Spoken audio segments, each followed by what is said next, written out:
minds in the morning, ferrying passengers in the afternoon. Percival Domingo has been teaching in a public school for over 20 years, yet his monthly salary still falls below 30,000 pesos. They received a salary increase this year, but he says it's barely noticeable. Increase namin 1,500 po ata yan. Kaltasado pa ho ng tax yung increase na nakukuha namin. Grabe, Domingo was forced to take on a side job as a motorcycle taxi rider last August. Kinakapos pa ako dahil na meron pa akong mga 3 anak, pinag-aaral. At yung mga bilihin sa ngayon medyo tumataas. On Friday, he joined thousands of teachers who marched to Mendiola in Manila. They braved heavy rains hoping to reach President Ferdinand Marcos Jr.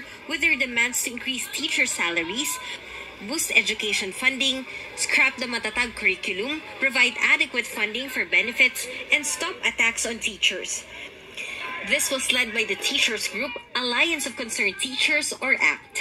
Upon reaching Recto Avenue, they were blocked by the police. They ended up protesting on Recto Avenue instead and staged a dramatization of the struggles faced by teachers.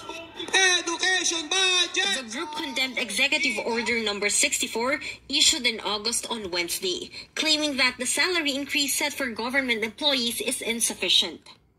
Ay talagang barya, no? Imagine, nananawagan tayo ng 50,000 na dapat yun ang sahod ng mga teachers, pero lumalabas sa executive order na ito, 50 pesos lamang.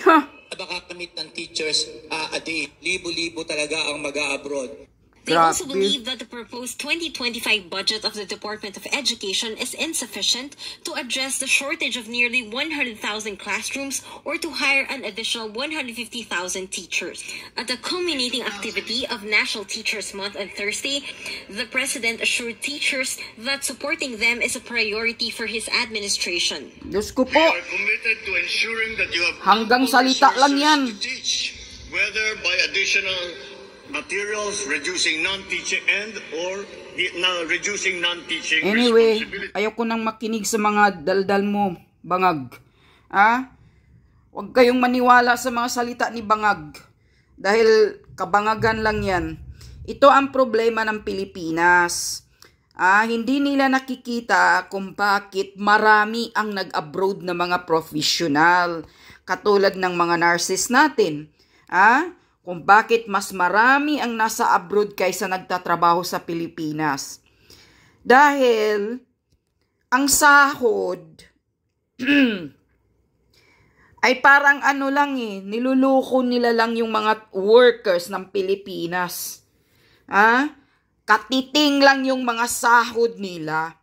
Nag-aaral ng matagal, malaking gastos sa pag-aaral bilang nurse.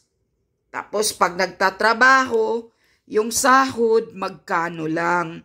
Kaya mabuti pang mag-abroad kasi pag nasa abroad, nasa Amerika, o kung nasa ibang bansa sila, mas malaki yung sahod nila. O katulad nitong mga teachers,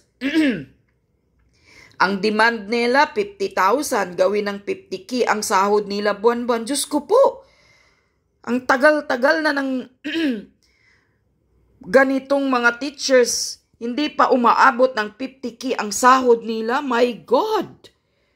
Kung ako pa sa inyo mga teachers, mag-abroad kayo. Huminto kayo dyan at magnegosyo na lang kayo.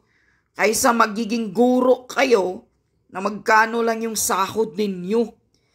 50,000 yung demand at ang ginagawa, 50 pesos ang increase. Nakaka-insulto naman sa inyo mga guro. Araw-araw kayo, umagang-umaga.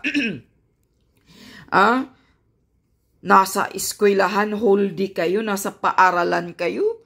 Tapos ganun lang yung sahod ninyo. Diyos ko, nakakaawa talaga kayo. Isang insulto sa inyo yan.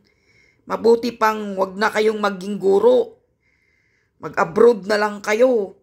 Iwanin nyo yung putang inang Pilipinas na wala namang pagpapahalaga sa inyo, sa profesyon ninyo, mga teachers. Isa talagang nakaka-insulto yan sa inyo. Kahit kunting increase, hindi pa magawa. Walang kwinta talaga itong Pilipinas na to pagdating sa mga increase ng mga trabaho ng mga Pilipino. Nakakaawa. Kailangan mo pang pipilitin ang gobyerno bago kayo bigyan ng increase. Ganyan ba? Walang kwinta. Gobyerno.